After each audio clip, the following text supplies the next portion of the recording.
we care for you, our migrant families. Thank you very much.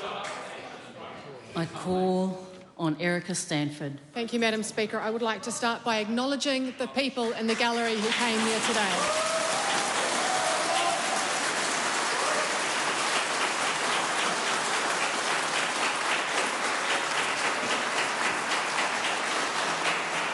Can I acknowledge the Speaker who just sat down, the chair of the committee that the Labour MPs sat on that rejected your calls for an inquiry into split migrant families and into effects of migrants on the border closures. I remind the member not to bring me into her speech. You wouldn't, those members in the gallery wouldn't need to be here today if we had that inquiry. They would have been able to come to the Select Committee and tell us about their struggles. That was the vehicle. They didn't need to be here today, but here we are back again, Madam Speaker, having to go through the same steps day after day. Ireja Wejitonga went on the news last night crying over the children she hasn't seen in a year because she's a construction worker, watching 300 more construction workers come in with their families over the next 6 months. It's the migrant nurse anomaly all over again.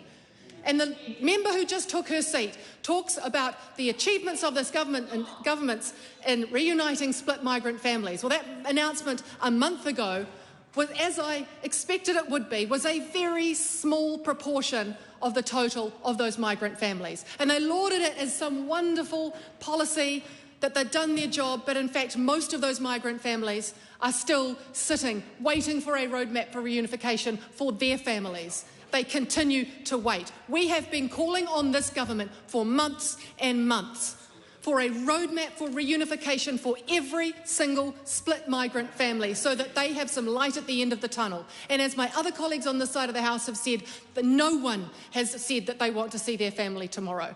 They all understand that there will be delays. They just want to know that it will happen. There are 1,800 rooms right now in MIQ and have been for the last few weeks empty. We could have reunited 1,700 split migrant families in the last 2 weeks. And we did nothing, and that is atrocious. Why are we here? We're here because there were so many petitions that were lodged about this broken immigration system that we had to have our very first special debate triggered by this new committee on immigration. We have it because we've got a minister who spent the good part of the year failing to act to reunite split migrant families, Labour MPs shutting down a Select Committee inquiry, and a government through their own policy settings have caused the longest residency queue in our nation's history. That started well before COVID ever hit. We have highly skilled migrants who are sitting in a queue that at best will take 2 years for them, and at worst is going absolutely nowhere and is completely frozen. And if their children turn 18, they can't work, they can't study, they can't even go out and volunteer at their local hospital. Otherwise they won't be dependent and they won't get residency with their family's application. And we have been calling on the government to at least let those children study. Some of them are going back and doing year 13 again. Can anyone in this House imagine how bad that is for the mental health of a young person?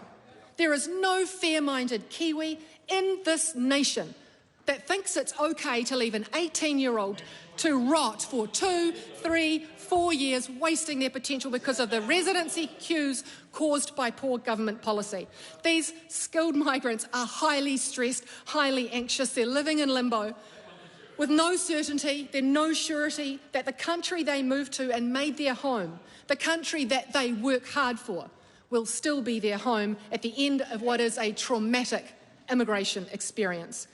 And while it's terrible for those migrants who are sitting up there in the gallery, it's terrible for us because we need them here.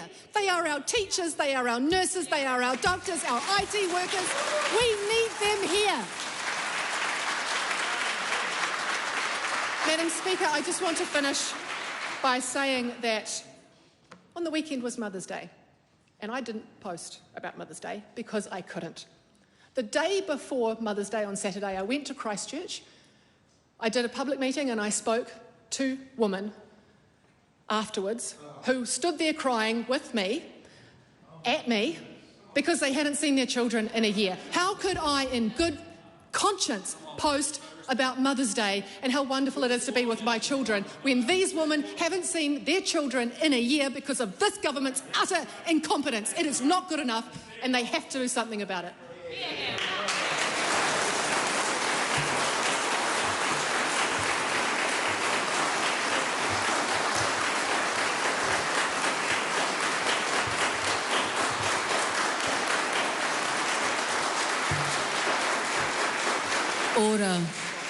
Order. Can I please remind all of the people in the gallery, most of you may be here for the first time, we have a speaker's ruling that contributions from the gallery, including clapping, is only allowed with the speaker's permission prior to being in the gallery. I call now on Ibrahim Omar.